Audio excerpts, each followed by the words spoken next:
Siap Pak, lega. Karena kena musim kurang. Datang pun tapi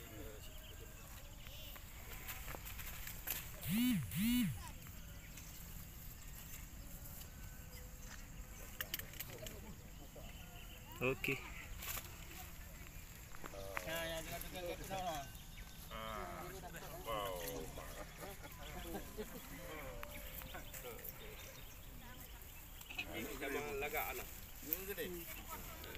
Oke, satu.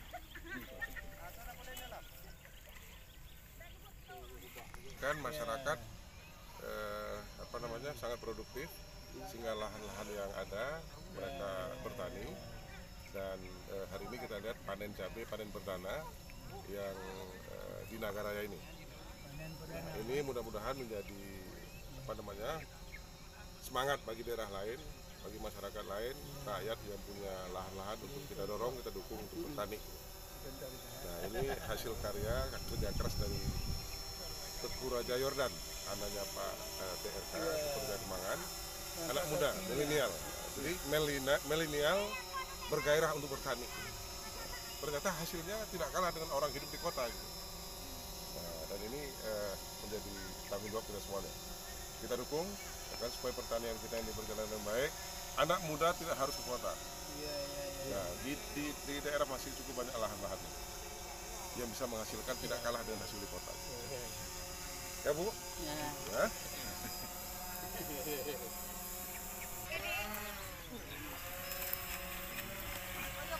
Ini hasil cabenya luar biasa, kualitasnya cukup bagus, apalagi sekarang harganya lagi bagus. Jadi oleh karena itu saya kira kita bersyukur rakyat kita di daerah, di desa-desa, di kecamatan sungguh-sungguh untuk bertani, ya kan? Seperti kita lihat hari ini, dan yang sangat membanggakan adalah anak muda ikut bertani, milenial bergairah bertani, dan hasilnya tidak kalah dengan kota. Nah, hari ini kita lihat ibu-ibu ini sangat luar biasa, dan ini akan menjadi program yang terus kita dukung. Ada kelompok tani yang dibina oleh anggota DPR dari Golkar, yaitu DPR Pak Teguh Raja Kemangan. Nama kelompok taninya Bina Tani TRK, yang sehari-hari itu dikelola oleh Teguh Raja Yordan, putranya Pak TRK. Dan alhamdulillah hari ini kita sudah panen perdana, dan panennya sangat bagus. Pada saat harga juga lagi bagus, tapi bukan soal harganya.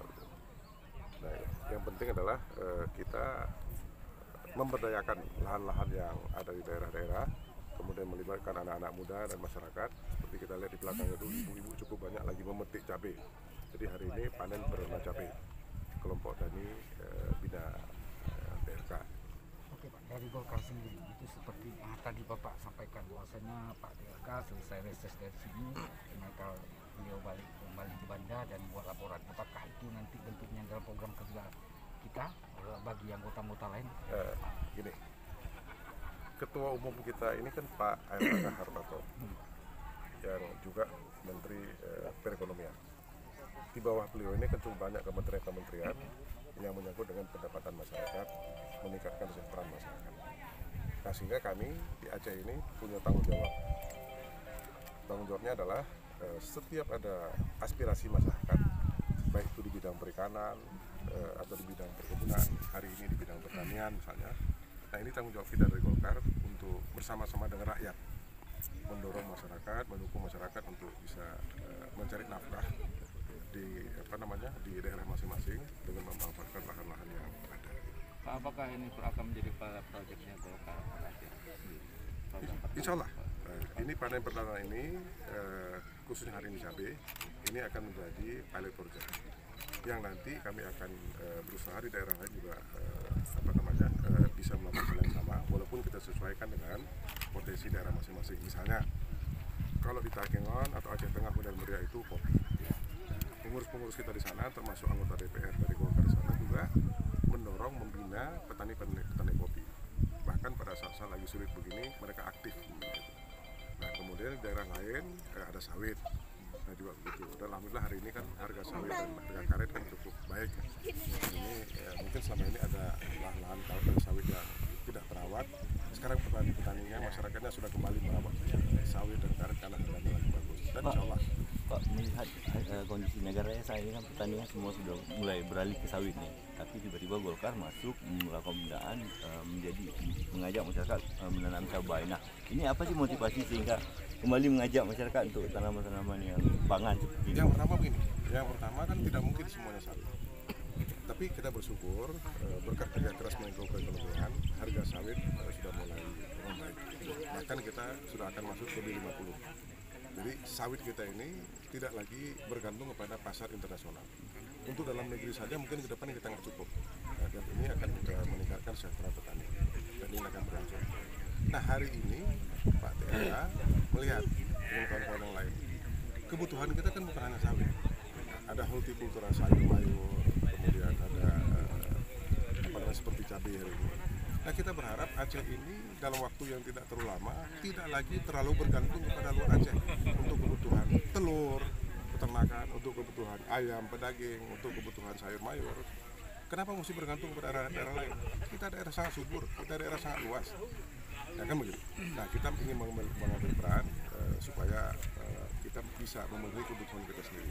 Kalau padi ya kita surplus gitu. Tapi sekali lagi saya ingatkan, nah kekhawatiran yang dialami oleh negara-negara yang jumlah penduduknya banyak, mereka khawatir kalau mereka nggak ada pangan, mereka nggak ada beras, ini akan jadi problem. Kekhawatiran itu juga mungkin akan kita alami kira-kira beberapa tahun ke depan. Nah sebelum itu terjadi ya kita harus siap-siap untuk mencegah jangan sampai kekhawatiran itu muncul. Bentuk pembinaan dari kita apakah prediksi modal atau seperti apa? Nah kalau sekarang jelas, ya kan? Sekarang jelas Pak TLK dengan modal yang ada, mereka memanfaatkan petani di sini, dalam di sini. Tapi kita juga akan cari solusi. Manakala masyarakat sudah banyak terlibat dalam bidang pertanian untuk meningkatkan kesejahteraan mereka, pasti kita Partai Golkar akan mencari jalan berbagai macam jalan. Nah misalnya ada UMKM yang memang langsung itu di bawah Menko Perekonomian, atau dalam bentuk pemodalan yang lain. Kita kan punya Bank Aceh, ya kan Bank Aceh itu ya dana yang tersimpan di Bank Aceh itu jangan nganggur, karena masyarakat butuh, begitu kan itu. Nah kan wajar juga kalau di Aceh ini ada kilang padi, sehingga padi yang hasil di Aceh ini tidak dibawa ke Medan, setelah jadi beras masuk ke Aceh lagi, kan itu. Nggak salah kalau ada BUMN atau BUMD yang khusus menangani soal produksi beras.